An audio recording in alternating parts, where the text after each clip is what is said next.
हैं जो रास्ते में आ रहे हैं और अपनी उपस्थिति आज यहाँ दर्ज करेंगे। कौन प्रतिशत आबादी वाले को अन्य कहना बंद करो, ओबीसी को अन्य कहना बंद करो, ओबीसी एकता जिंदाबाद। मन की बात में ओबीसी का गिनती बताओ, गिनती बताओ। मोदी जी मन की बात में ओबीसी को गिनती बताओ, गिनती बताओ। मोदी जी ओबीसी की गिनती बताओ, गिनती बताओ। ओबीसी के दांत छल करना बंद करो, ओबीसी के दांत छल करना बंद करो। ये यहाँ पर साफ दिख रहा है कि ये हम लोग के लिए काम करेंगे, हमारी आवाज को दिल्ली तक पहुंचाने का काम करेंगे। मैं एक ज्ञापन है, ज्ञापन में पढ़कर माननीय अध्यक्ष महोदय, झारखंड राज्य पिछड़ा वर्ग आयोग, धुरवा, रांची, झारखंड। आप इधर आइए, आप इधर आइए, आप इधर ना, आप इधर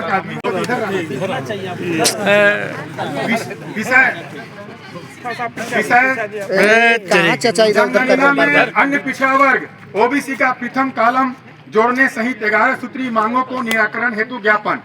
मान्यवर, राष्ट्रीय ओबीसी मोर्चा झारखंड के हजारों कार्यकर्ता आज आपके समक्ष एक गंभीर विषय को लेकर उपस्थित हुए हैं। महोदय, केंद्र सरकार द्वारा देश में कराई जा रही जातीय जनगणना में अनुसूचित जाति एवं अनुसूचित जनजाति की गणना हेतु पृथक कॉलम की व्यवस्था की गई है, परंतु देश की लगभग 52% आबादी पाल नहीं हुई तो ओबीसी समुदाय और बड़े आंदोलन करने के लिए बाध्य होगा। यही हमारा मांग पत्र है और इस मांग पत्र को हम लोग सौंप रहे हैं। हमारे साथी सब एक जगह आ जाए, फोटो ढंग का आ जाए।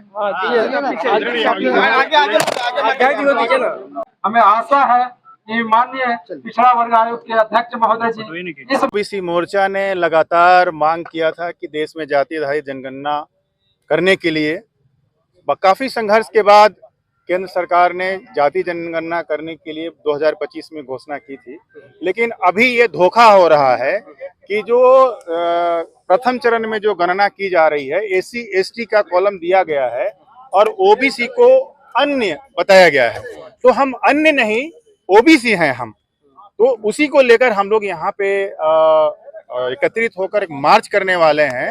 राज्य पिछड़ा वर्ग आयोग का हम लोग घेराव करेंगे और दबाव बनाएंगे कि आप जो है केंद्र सरकार को, और राज्य में भी हम लोग मांग कर रहे हैं कि राज्य सरकार भी विधानसभा में प्रस्ताव लाकर, कैबिनेट में प्रस्ताव लाकर सरकार को वहां पर देने का काम करें, जिससे जो है हमारा डाटा मिल सके। बिना डेटा का हमारे लोगों का कोई विकास नहीं होगा, बजट का कोई प्रावधान नहीं होगा।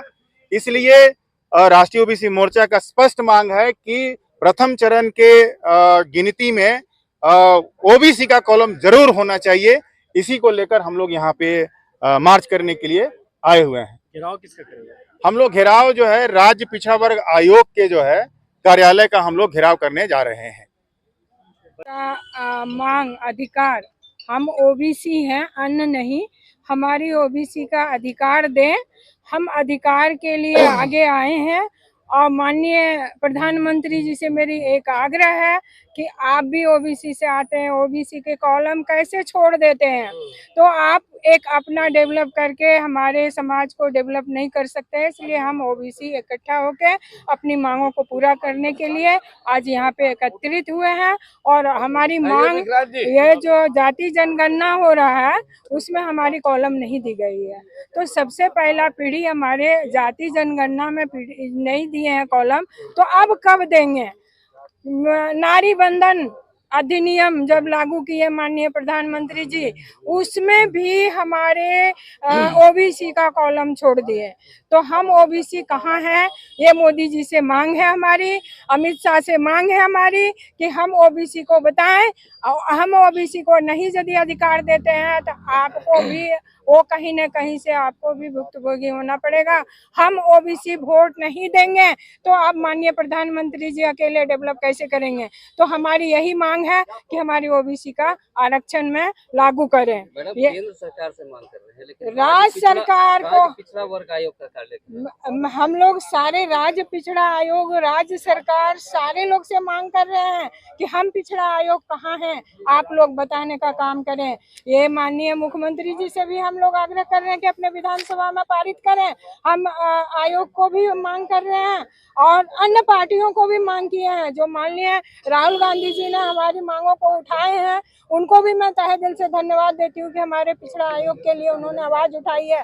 तो मैं सारे लोगों से आग्रह कर रही हूँ कि हमारे पिछड़ा आयोग हैं कहाँ, उसके अधिकार देने का आप लोग काम करें, नहीं तो हम लोग फिर बेबस होके आपके अधिकार के लिए फिर हम लोग आगे तैयार हैं। मैं उर्मिला यादव, प्रदेश महिला अध्यक्ष ओबीसी मोर्चा। धन्यवाद। पिछड़े वर्गों की ओर से पूरे राज्य में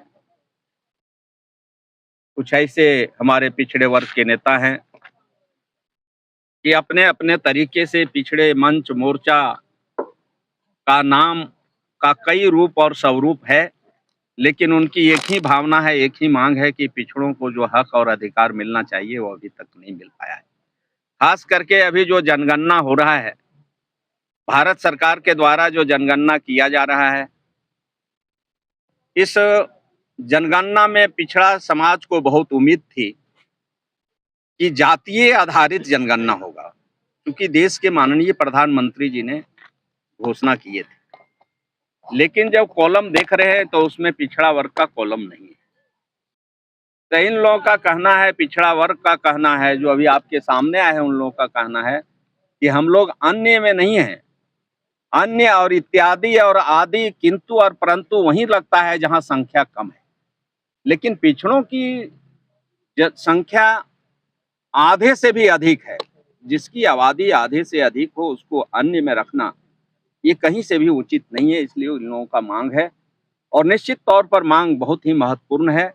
जब न्यायालय में पिछड़ा वर्ग कोई जाता है कि मुझे आरक्षण नहीं मिल पाया है, उससे जात पूरा डाटा मांगा जाता है, किस जाति के हो, क्या हो, तो उसका जब जनगणना में जाति का वर्णन होगा ही नहीं तो न्यायालय तो ऐसे ही वहां से खारिज कर देता है। और जो 27% यहाँ आरक्षण मिलता था उसको 14% कर दिया गया है। तो जो मिलता था 27% वो तो मिलना चाहिए। इनकी मांग बिल्कुल जायज है।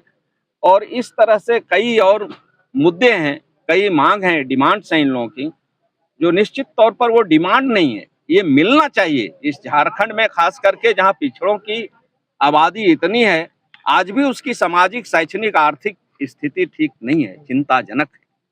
और इसके आधार पर लोग आए हैं। इन लोगों की भावना का हम सम्मान करते हैं। इन लोगों की मांगों को हम लोग आगे भेजने का काम करेंगे और प्रयास करेंगे कि इन्हें न्याय मिले, इंसाफ मिले और इन सभी लोगों को सामाजिक न्याय मिले।